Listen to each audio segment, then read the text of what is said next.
Hey guys, what's up? Welcome back to the channel. I am Felrus. Thank you for joining me to play some Raid Shadow Legends today, guys. It is a lovely Monday, and these are going to be the top 10 things that I find on Raid accounts that is completely halting their progression. But first, if you want to not make these mistakes and start your Raid journey over, you can go ahead and use my link in the description below to be rewarded with a free legendary champion, Corrado. He carries a block active skills for Arena. He hits pretty hard, and he is a all-around good champion to start your account with, as well as 3 free epics as you progress your account, guys. But without further ado, let's get into the bulk of the video. Guys, the first thing I notice on accounts that are struggling is a lack of shards.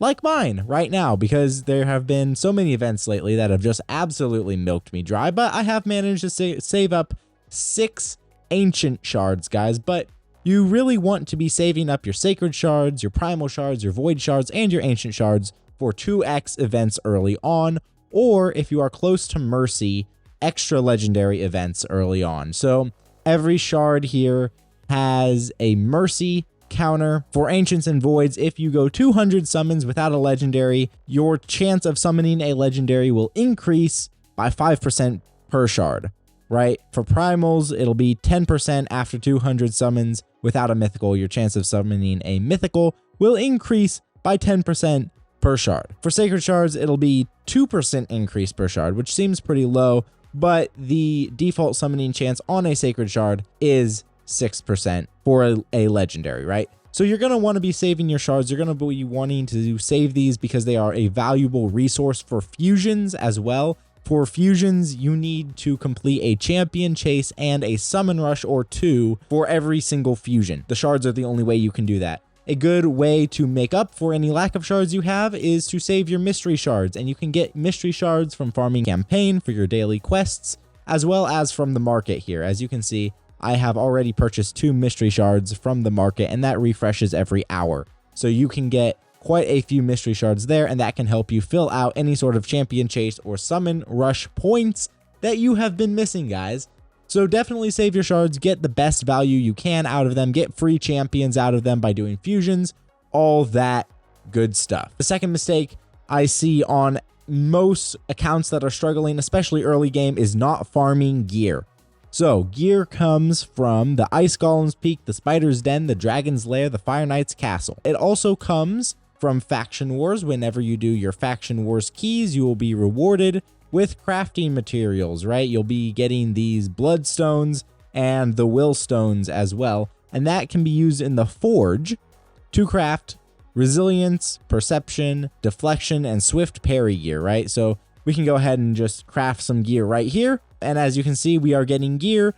The amount of usable pieces will vary per account, right? But we are getting a lot of gear, and we are getting gear very quickly. So farm your gear from the dungeons, from the Doom Tower, which also gives you forging materials when you farm the bosses, and from Faction Wars, guys. It is super vital, super important to your account and your progress that you have a influx of gear coming in. And of course, you will be stricter with the gear you keep the farther you are into the game. But really be looking for just kind of whatever works early on. And that leads me into my third point, which is not keeping the right gear. So as you can see, guys, I am very strict with the gear that I keep, right? I only have 566 pieces of gear, and I need to have more, right? I don't farm the dungeons enough. But that's also because I am so strict with my gear that I sell basically everything that I get, right? If it doesn't have speed, I'm gonna sell it. If it doesn't have crit rate, I'm gonna sell it, right? So this has speed, it has accuracy, didn't roll speed, probably not a piece worth investing in, but whatever, I probably did that pretty early, right? That's not a piece worth investing in, right? You want either speed or crit rate or both on every single piece of gear that you keep, right? Crit rate, of course, being on sets that you want for damage dealers, like your Savage gear here, and speed being on sets that you want for supports, like this speed gear here, right? So you really want to be strict and careful with what you are keeping when it comes to gear. You're going to farm a lot of gear from dungeons, right? You're going to dump all your energy into dungeons, but you have to be absolutely strict with what you keep. It can really halt your progress if you're keeping like common or uncommon gear from like the campaign and you're like level 40 or something, right? It can also halt your progress if you're keeping 4-star gear when you should only be having 5 and 6-star gear. It can halt your progress when you're having 5-star gear and you should only be at 6-star gear. So really, the more your account progresses, the more selective you are with the gear that you keep, and you want to be able to farm the right kind of gear for your account. And that leads me into my 4th point, which is not pushing dungeon progression. The farther you get into your dungeons, the better gear you will get, theoretically.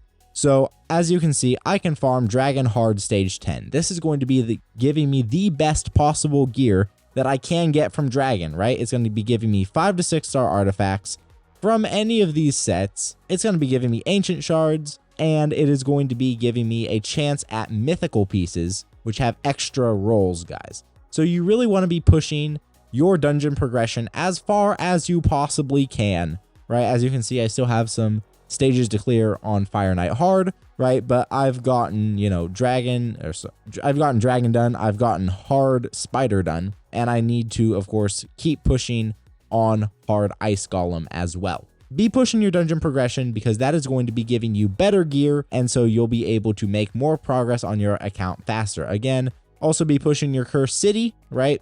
This will give you gear as well. Merciless and Supersonic gear, which are 2 incredible sets that will really be helping you, as well as Hydra. Hydra will give you protection and stone skin gear. It doesn't say here in the chest descriptions, but it does give you protection and stone skin gear, as well as these chests will give you protection and stone skin accessories. So the better you do in Hydra, the better gear you will get as well. And of course, the higher difficulties drop better gear, guys. At Nightmare, you're only getting 6-star gear. That's epic, legendary, and mythical. So very, very good value from doing Hydra. Do not neglect Hydra. Do not neglect dungeon progression. Get the right gear for your champs. Another gearing tip that I often see neglected on accounts that are struggling is misgearing your champions. Guys, let me break it down real simple. You want your damage dealers to be crit capped, with as much crit damage as possible, and then as much speed as you can bring in. You want your support champions to have first a ton of speed and then a ton of accuracy. Well, if you're like, okay, what is a damage dealer? Any champion that hits hard is a damage dealer. What's a support champion? Any champion that gives you some sort of utility is a support champion, guys. So Calamitous, it says attack. He's an attack champion. He's a damage dealer. Arbiter, support. She's a support champion. You want speed and accuracy on your arbiters, guys. Put the right gear on the right champions, right? Ideally, you want someone like Calamitous or Thor, right? Thor's in Stone Skin for Arena, but you would ideally want him in, for example, like a Savage set, right? A Savage set allows him to ignore 25% of enemy defense, which means he's going to be dealing closer to pure damage, right? He's going to be absolutely nuking in Savage gear or in lethal gear, guys. Be sure to be putting the right gear, the right sets, the right stats on your champions. I'll break it down real quick as far as stats goes. For damage dealers, on your gloves, you want either crit damage or crit rate, depending on where you are in the game. If you're earlier on, you want crit rate. If you're later on, like me, you want crit damage. For damage dealers, on the chest plate, you want whatever stat their attacks are based on. And that'll usually tell you right here under the rarity attack. If you're in doubt, you can check the skill description. It says damage based on attack, damage based on attack, damage based on attack, damage based on attack. So you want attack on your chest plate.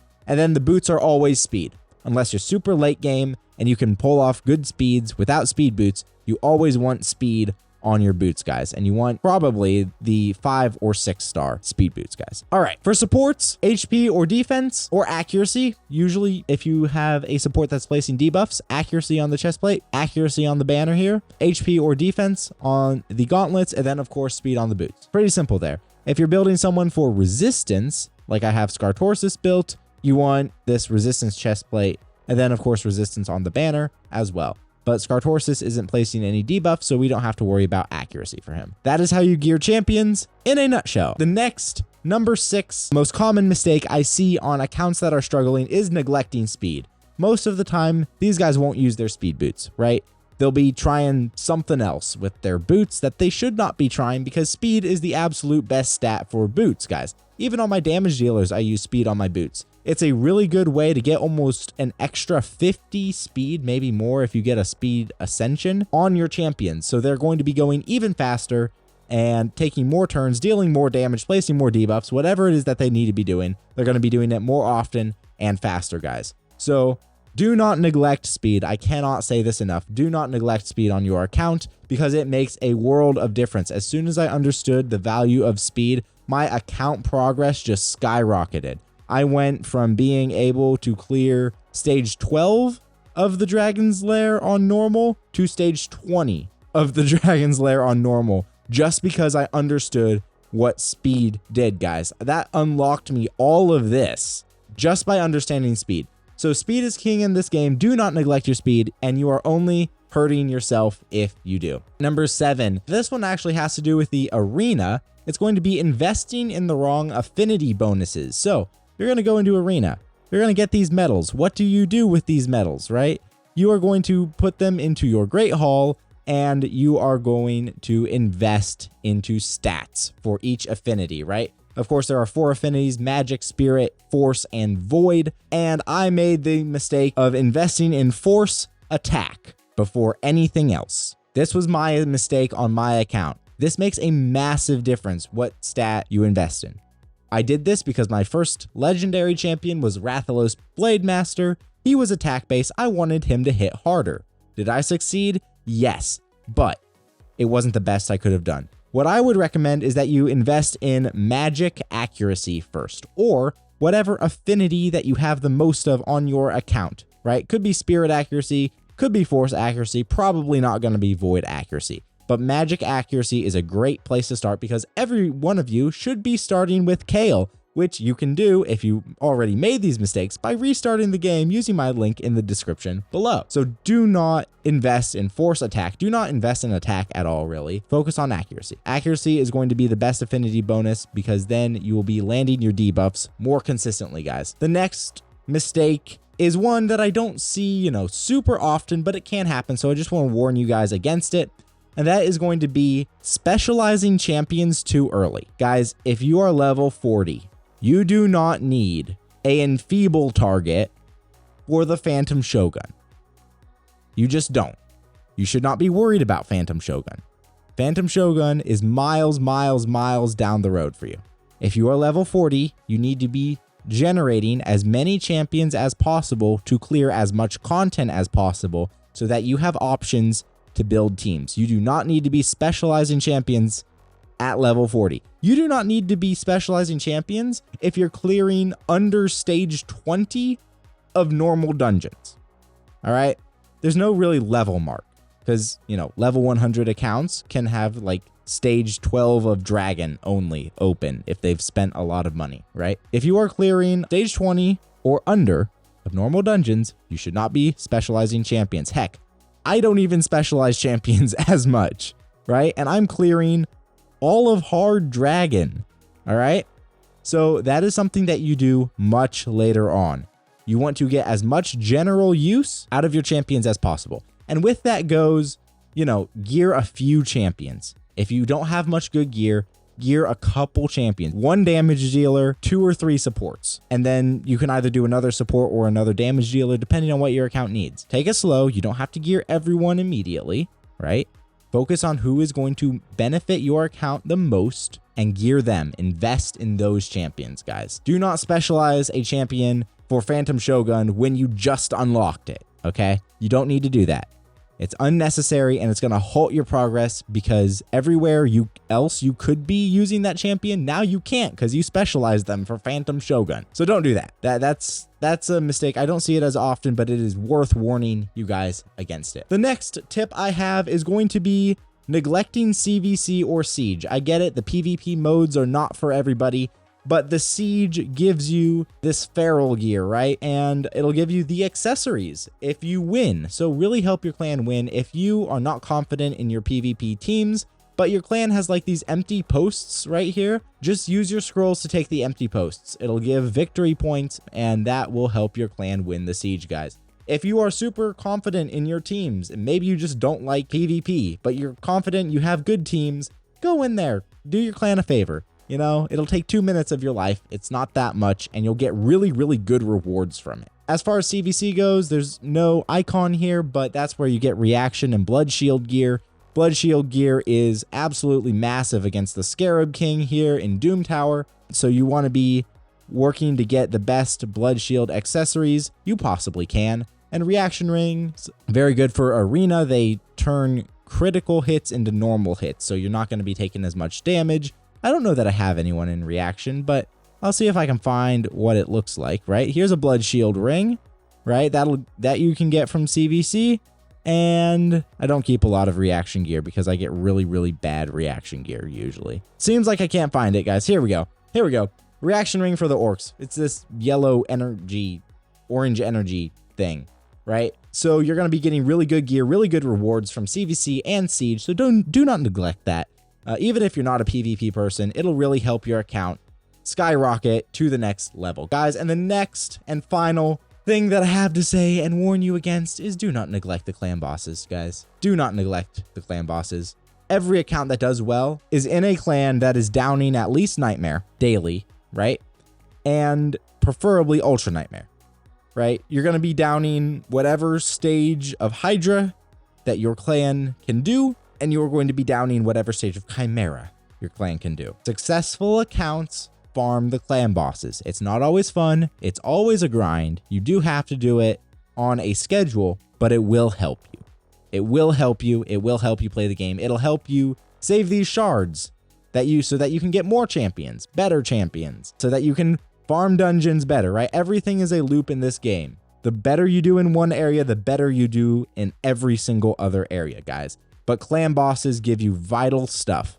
Shards, books, gear, champions in the case of the Hydra and the Chimera, right? Because you can get a free mythical champion, Embreeze, and you can get a free legendary champion, Mithrala, both of whom are great just from doing the clan bosses, guys. You get them for free. So do not neglect your clan bosses. If you do, you're only halting your progress by a lot and hurting yourself. Thank you so much for watching. I have been Felrus. Once again, if you want to start your raid journey from scratch, and if you've made any of these mistakes, not do that again, you can use my link in the description below, and you will be rewarded with a free legendary champion, Corrado. Once again, great in arena, hits pretty hard, as well as 3 free epics as you progress your account, guys. Thank you for watching. I have been Felrus, and I will see you in another video.